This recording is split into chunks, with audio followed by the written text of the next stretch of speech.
Assalamualaikum warahmatullahi wabarakatuh. Perkenalkan, nama saya Rahman Sastrawan. Saya merupakan salah satu dosen pada program studi D3 Akuntansi Kampus Kabupaten Sanggau, jurusan Akuntansi Politeknik Negeri Pontianak. Adapun latar pendidikan saya adalah S1 Akuntansi Universitas Tanjung Pura, S2 Magister Akuntansi Universitas Tanjung Pura. Adapun bidang ilmu yang masih saya kembangkan adalah akuntansi keuangan. Pemaparan video ini dalam rangka pernyataan diri dosen dalam unjuk kerja Tridharma Perguruan Tinggi PDD UK TPT pada sertifikasi dosen tahun 2025 gelombang 1. Pada kesempatan ini, saya akan memaparkan mata kuliah yang saya ampu, yaitu mata kuliah praktek akuntansi industri pada semester 4 dengan bobot 2 SKS praktek. Hal pertama yang saya akan sampaikan mengenai mata kuliah praktek akuntansi industri. Yang pertama, deskripsi mata kuliah. Yang kedua, capaian pembelajaran. Yang ketiga, kemampuan akhir yang direncanakan. Keempat, materi pembelajaran. Kelima, metode pembelajaran. Keenam, sistem penilaian. Pertama, deskripsi mata kuliah. Mata kuliah praktek akuntansi industri mempelajari tentang penyusunan laporan keuangan, baik secara manual maupun menggunakan aplikasi Microsoft Excel. Tujuan mata kuliah praktek akuntansi industri adalah untuk memberikan pengetahuan kepada mahasiswa tentang arus biaya perusahaan industri serta menghitung biaya produksi pada perusahaan industri yang meliputi gambaran umum perusahaan industri, mencatat pengklasifikasian dan membuat pelaporan biaya produksi sehingga menjadi laporan keuangan. Kedua, capaian pembelajaran. Sikap beriman, bertakwa, akhlak mulia, berkarakter sesuai dengan nilai-nilai Pancasila. Pengetahuan, menguasai konsep teoritis dalam penyusunan laporan keuangan. Keterampilan khusus, mampu menyusun dan menyajikan laporan keuangan secara komprehensif dengan menerapkan standar dan prinsip-prinsip akuntansi yang berlaku umum atau berlaku secara internasional. Keterampilan umum, mampu menunjukkan kinerja bermutu dan terukur. Ketiga, kemampuan akhir yang direncanakan. 1. Mampu menjelaskan karakteristik aliran biaya produksi dan proses produksi perusahaan industri. 2. Mampu menjelaskan akuntansi perusahaan industri. 3. Mampu menjelaskan petunjuk pengerjaan praktikum dan menyusun daftar akun. 4. Mampu menyusun kertas kerja. 5. Mampu menyelesaikan soal ilustrasi berkaitan dengan penyusunan laporan keuangan. 6. Mampu menyelesaikan job sheet yang berkaitan dengan penyusunan laporan keuangan. Keempat, materi pembelajaran. Yang pertama, gambaran umum perusahaan industri.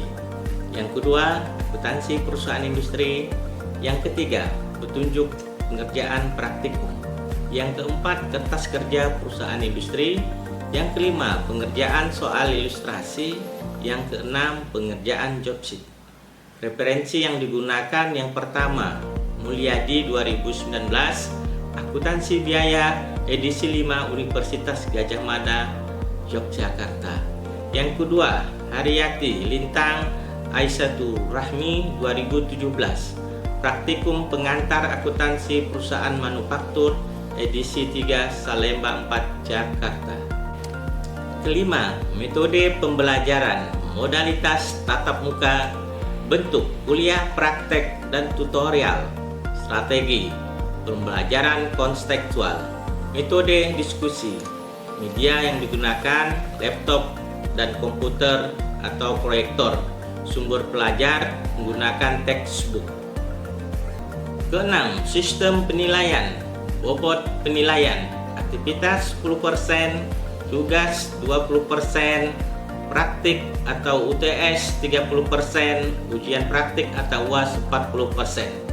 Adapun rentang nilai yang diberikan 0,00 sampai dengan 34,50 nilainya E.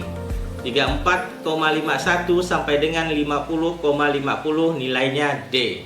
50,51 sampai dengan 65,50 diberi nilai C. 65,51 sampai 80,50 diberi nilai B.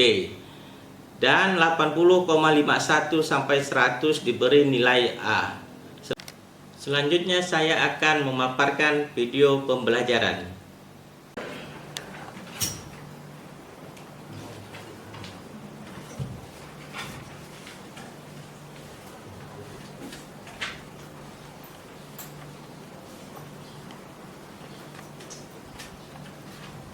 Selamat pagi semua. Assalamualaikum warahmatullahi wabarakatuh. Waalaikumsalam warahmatullahi wabarakatuh. Sebelum kita melakukan perkuliahan, silakan ketua kelas untuk memimpin doa terdahulu. Baik, sebelum kita mulai mata kuliah pada hari ini, marilah kita berdoa menurut agama dan keyakinan diri kita masing-masing. Berdoa dimulai.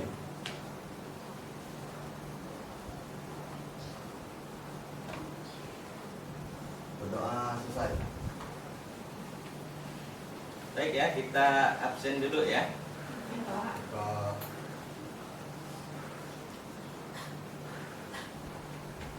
Joy Brena masuk.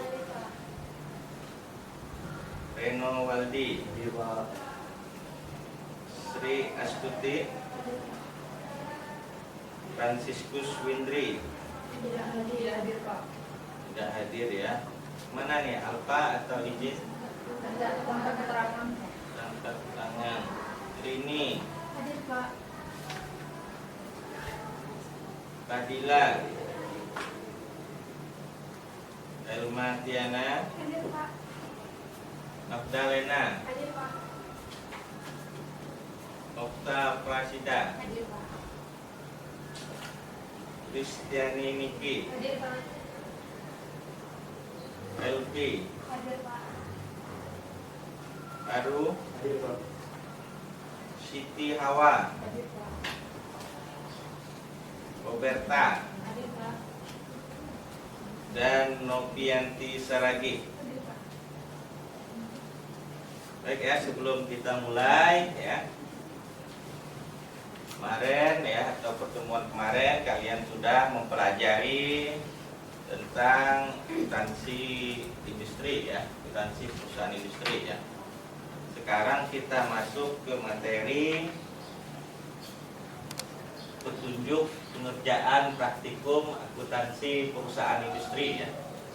Sebelum kalian melakukan praktek ya, kalian harus ya tahu dulu ya tunjuknya bagaimana pelaksanaan praktikum itu ya, yang berkaitan dengan ini ya, kebijakan akuntansi perusahaan ya. Sebelum kalian mengikut atau melakukan praktek ya di komputer ya, kalian harus mengetahui dulu nih atau menjelaskan nih kebijakan akuntansi perusahaan ini. Ini capaian pembelajaran yang pertama ya.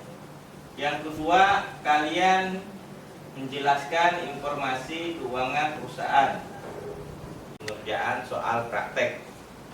Nah, ini ada 4 capaian pembelajaran pada hari ini ya, yang harus kalian pelajari ya.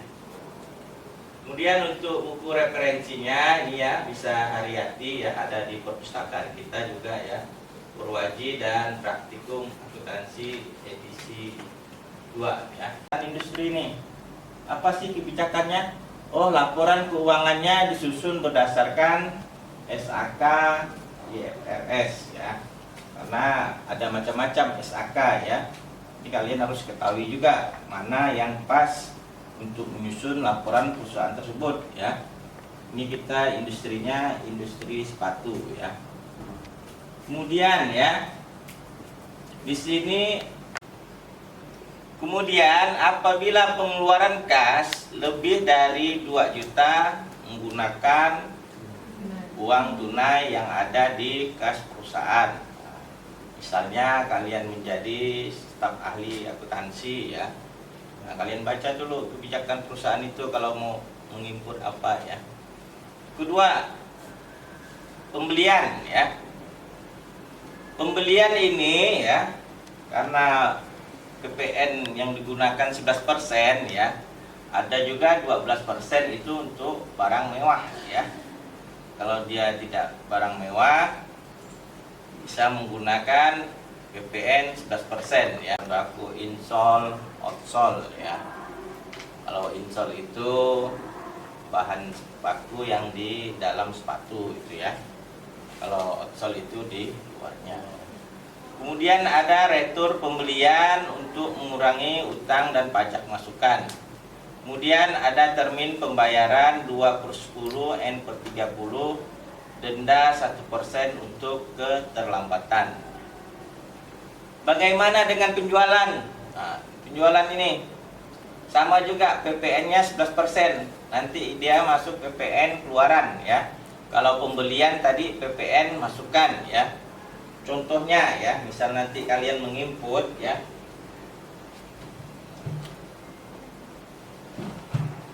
Jurnalnya ya. Jurnal untuk pembelian biasa itu ya, karena metode pencatatan perpetual lebih mudah ya daripada periodik, kita pakai yang perpetual aja ya.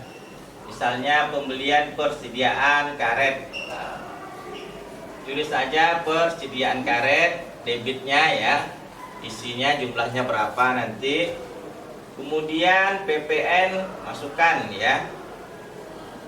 PPN masukkan 11%. Nah, kalian hitung nih nanti dari jumlah harga persediaan karet berapa nih, kalian hitung, kalikan 11%, dapatlah PPN-nya. Kreditnya apa?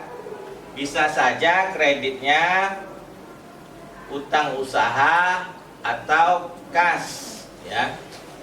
Kalau kita membeli barang persediaan cara kredit, tentulah kreditnya utang usaha ya. Kalau tunai kas ya. Ini untuk pembelian ya.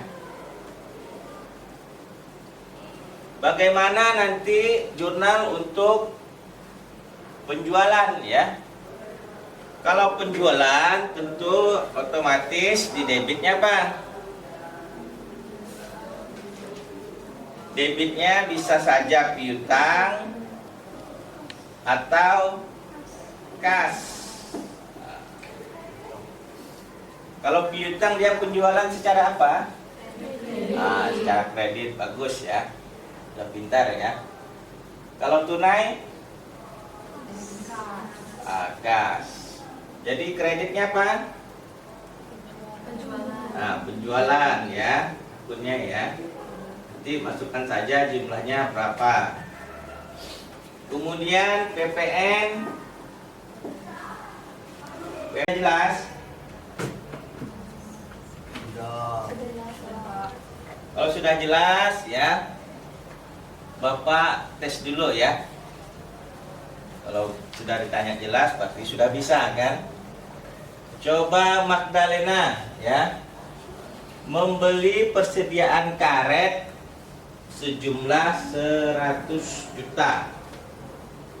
Silakan buat jurnalnya dan masukkan berapa angka-angkanya. PPN-nya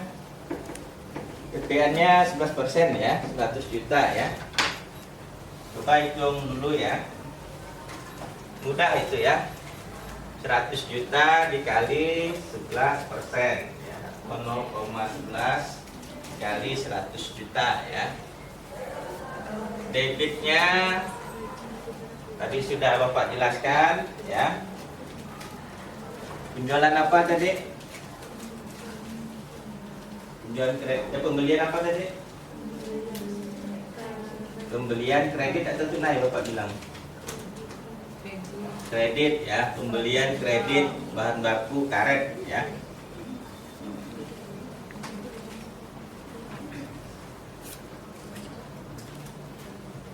Silakan ya. Yang lain diperhatikan ya. Menghitung juga ya yang lain ya.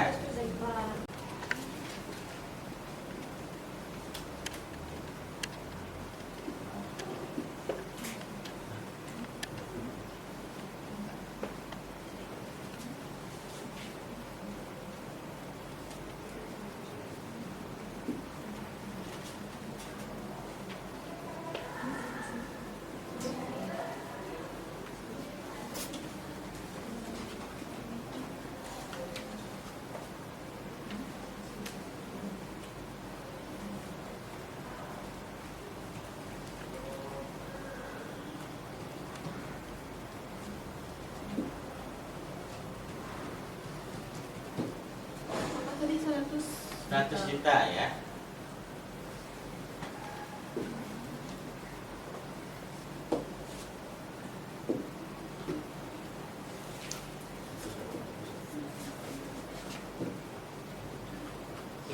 Kurang lah kayaknya itu.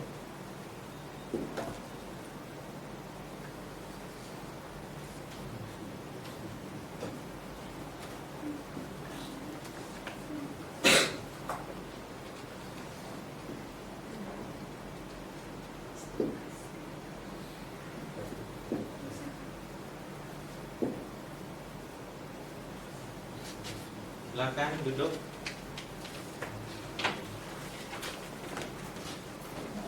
Apakah benar Soalnya tadi tuh di soalnya pembelian karet secara kredit. kredit? Nah, kredit. Coba dibenerin.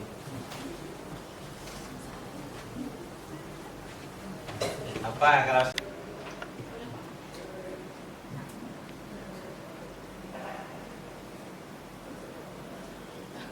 ya sudah ya, kita beri aplaus dulu ya. Jadi ya, kalau kita membeli bahan baku secara kredit, ini jurnalnya ya, 100 juta, PPN masukannya 11% ya, tinggal dikalikan ya, utang usaha ya, seperti itu ya.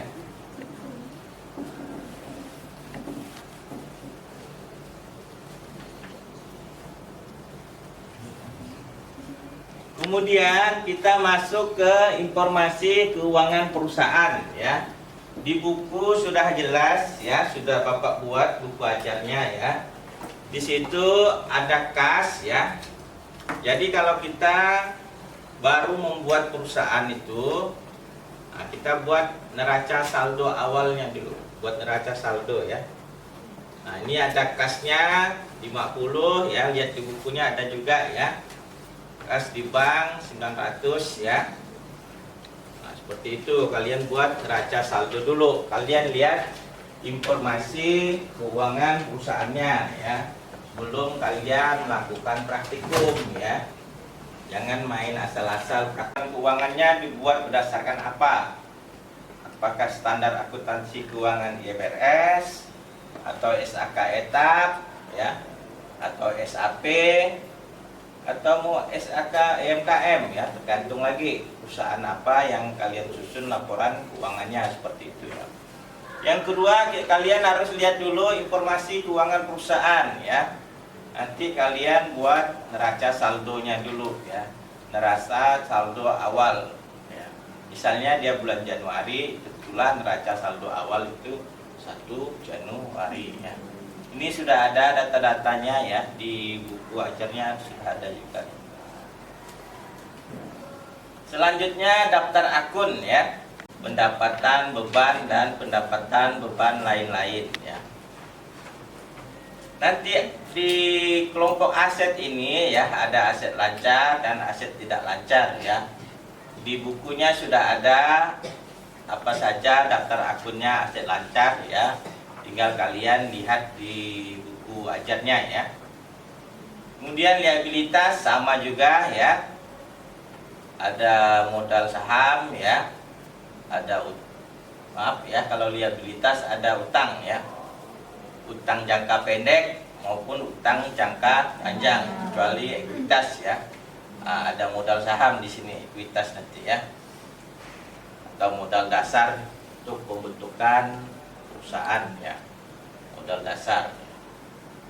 Kemudian ada pendapatan, ada beban dan pendapatan lain-lain. Ini nanti masuk ke laporan laba, nanti masuk ke laporan posisi keuangan ya. Kemudian instruksi pengerjaan soal ya. Sebelum kalian mengerjakan soal praktikum ya, tadi kalian sudah mengidentifikasi saldo awalnya ya. Kemudian kalian menyusun daftar akun ya. Kemudian menyusun daftar akun ya, yang daftar akun yang berada di aset maupun liabilitas, ekuitas ya. Setelah itu ya, setelah kalian mengidentifikasi, baru kalian membuat jurnal ya. soal ilustrasinya atau case study-nya ada di bab 5 ya. Nanti soalnya ada di bab 5 ya. Pertama kalian harus mengikuti siklus akuntansi dulu ya. Siklus akuntansi kan kalian ketahui, pertama kan kalian lihat transaksi dulu. Apakah transaksi itu benar atau tidak ya. Baru kalian menjurnal ya.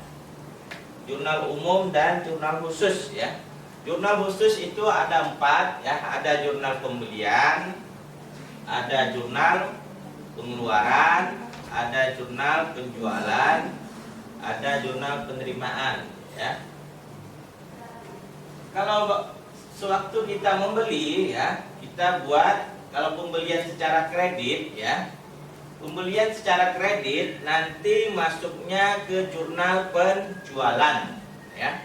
Ingat itu ya. Kalau penjualan secara kredit, pembelian secara kredit ya, pembelian secara kredit masuk ke jurnal pembelian. Kemudian jurnal pengeluaran kas ya. Jurnal pengeluaran kas, apapun ya yang keluar dari kas, baik kas di perusahaan maupun kas di bank ya, dicatat atau di jurnal pengeluaran kas. Nah, ingat itu ya. Kemudian untuk jurnal penjualan ke penerimaan kas ya, jurnal penerimaan kas. Pokoknya uang yang masuk ya, mau dia dari mana-manakah ya, masuk ke jurnal penerimaan kas ya. Apabila tidak ada di jurnal khusus keempat jurnal ini ya, nanti kalian masukkan ke jurnal umum ya. Misalnya tidak bisa dimasukkan ke jurnal khusus nih, yang keempat jurnal tadi ya, jurnal pembelian, pengeluaran kas ya, jurnal penjualan dan jurnal penerimaan kas, tidak bisa dimasukkan di situ ya. Jurnalnya kalian masukkan ke jurnal umum ya.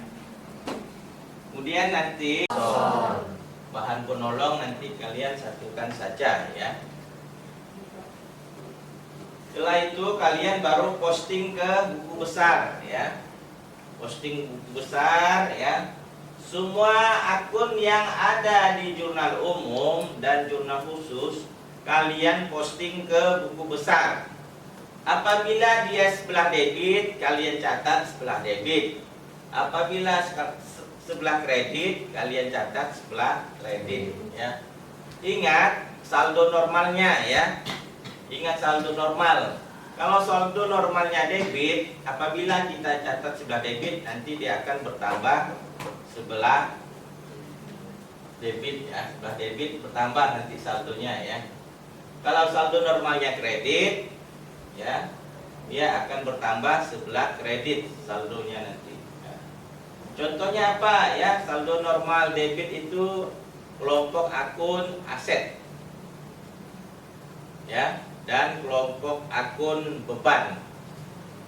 Beban produksi kah, beban air, beban listrik ya.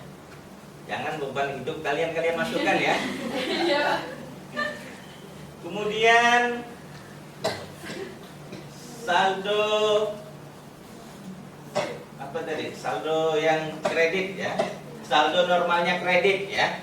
Kalau saldo normalnya kredit, nanti masuk ke kelompok akun liabilitas, ekuitas dan pendapatan ya. Ingat, perhatikan juga saldo normalnya ya. Di buku ajarnya sudah ada buku besarnya, kalian tinggal buat lagi di komputer nanti ya. Baik, Pak. Kemudian setelah itu kalian buat neraca saldo ya di akhir bulan, kemudian buat jurnal penyesuaian. Setelah itu membuat laporan keuangan ya. Laporan keuangan itu ada 5 ya. Laporan laba rugi, laporan posisi keuangan ya, laporan perubahan ekuitas, catatan atas arus kas, catatan atas laporan keuangan ya, ada 5 ya. yaitu laba rugi tadi, yang keduanya laporan posisi keuangan, perubahan ekuitas, yang keempat cash flow ya, arus kas, dan kelima CALK ya, catatan atas laporan keuangan ya. Tapi di sini yang kita praktekkan, kita cuma buat 3 laporan keuangan saja ya. Kalau kalian buat 5 nanti tidak cukup waktu pembelajarannya. Kemudian kalian nanti setelah buat laporan keuangan, kalian membuat jurnal penutup dan membuat neraca saldo akhir ya. Neraca saldo akhir misalnya bulan Januari akan menjadi saldo awal di bulan Februari ya. Ini instruksi pengerjaan soal ya. Sebelum Bapak tutup, apakah ada yang mau ditanyakan? Ada ditanyakan, nah, silakan kalian ya kerjakan ya bab 5 menyusun laporan keuangan ya. Silakan dikerjakan. Baiklah, kalau jika tidak ada pertanyaan, kita akhiri materi pada hari ini ya. Pak akhiri, wassalamualaikum warahmatullahi wabarakatuh. Selamat pagi.